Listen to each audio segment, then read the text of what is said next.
अथ पञ्चविंशो अध्याय। कुमारजी आज्ञा गर्नुहुन्छ हे अगस्त्य मुनि। त्यहाँ पछि लावण्य देशमा मन्त्रीहरूले हात्तीलाई सुवर्ण कलश र फुलको माला लिएर राजा खोज्न लगाएका थिए। लोकहरूले नाना वस्त्र अलङ्कार पहिरी ऊभन्दा ऊ राम्रो भएर राजा होइजाउँला कि भनेर हात्तीको नजिक गई अघि पछि लागेर हिँड्न थाले।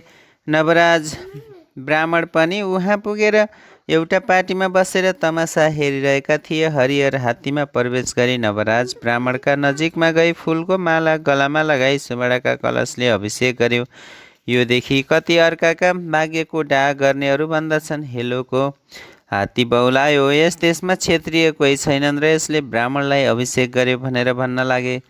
त्यस्तैमा कसैले हात्ती बौलाएको होइन, तिमीहरू नै बौलायो। मुखले बोल्न नजाने पनि हात्ती देवता हो। हे मूर्ख जस्ता मनुष्य हो। ब्राह्मण क्षेत्रीय वैश्य शूद्र जुन जातको भए पनि बिना नारायणले नदी राजा हुन पाइन्न, उसको भाग्यले दियो। अब चुप लाग भनेर सम्झाए।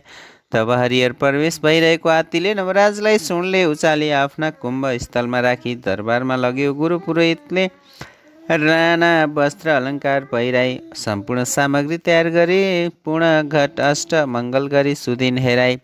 त्यही सहरकी राजपुत्री लावण्यवतीलाई विधिपूर्वक नवराजसित विवाह गरिदिए। हे महाराज, अभिषेक भएको छैन, सामग्री छ, सुदिन निश्चय गरी अभिषेक लिनु अवश्य भनेर मन्त्रीहरूले भनेको सुनि नवराज भन्दछन्, मन्त्री हो, मेरी महतारी छँदै अरूसित कसरी अभिषेक लिउँ? चन्द्रज्योति नगर बाहिर मेरो घर छ, त्यहाँ गोमा ब्राह्मणी नाम गरेकी मेरी माता छन्, तिनलाई लिन पठाऊ। यस्तो आज्ञा पाएपछि मन्त्री म जान्छु भनेर नाना वस्त्र अलङ्कार लिई फौज समेत भएर चन्द्रज्योति नगरमा गए। गोमा ब्राह्मणीलाई भेटी प्रणाम गरी भने, हे राजमाता, तपाईँका पुत्र नवराज लावण्य देशका राजा भए, म उनको मन्त्री हुँ, तपाईँलाई लिन पठाउनु हुँदा आए। वस्त्र अलङ्कार पालकी ल्याएको छ, पहिरेर सवारी होस्।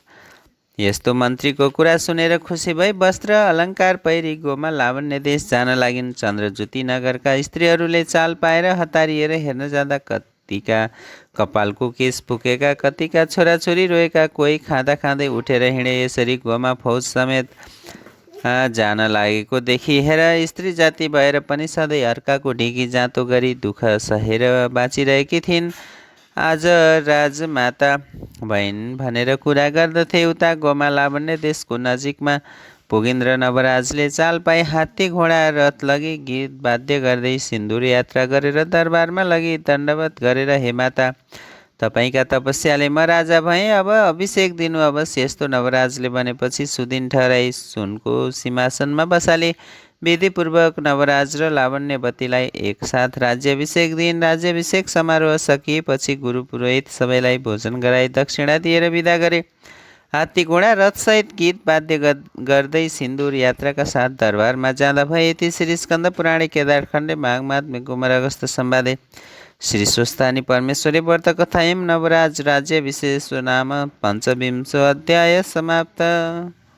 उपनयन्तु मङ्गलं सकल जगत् मङ्गलालय श्रीमान दिनकर किरण निबोधित नवनलिन दल निवीक्षण कृष्ण काले वर्षन्तु पर्जन्य पृथिवी शैशशालिनी ते स्वयं शुभरहितो ब्राह्मणा सन्ति निर्भया अपुत्रा पुत्रिण सन्तु पुत्रिण सन्तु पौत्रिण निर्धन सदना सन्तु जीवन्तु शरदां शतं तत्रैव गङ्गा यमुना च तत्र गोदावरी सिन्धु सरस्वती च तीर्थाणि सर्वाणि वसन्ति तत्र यत्र चुदार कथा प्रसङ्ग या कुन्दन्तु तुषारहार धवला या शुभवस्त्रावृता या वीणा वरदण्ड मण्डितकरा या श्वेतपद्मासना या ब्रह्माण्डस्थित शङ्कर प्रवृत्ति देवै सदा वन्दिता सा मां पातु सरस्वतीं भगवतीं निशेष जाड्यपा कायेन वाचा मनुष्येन्द्रिय वा बुद्धात्मना वा प्रकृति स्वभावत् करोमि यद्यत् सकलं परस्मै नारायणाय इति समर्पयेत्। बोले श्री स्वस्तानि परमेश्वरी की जय।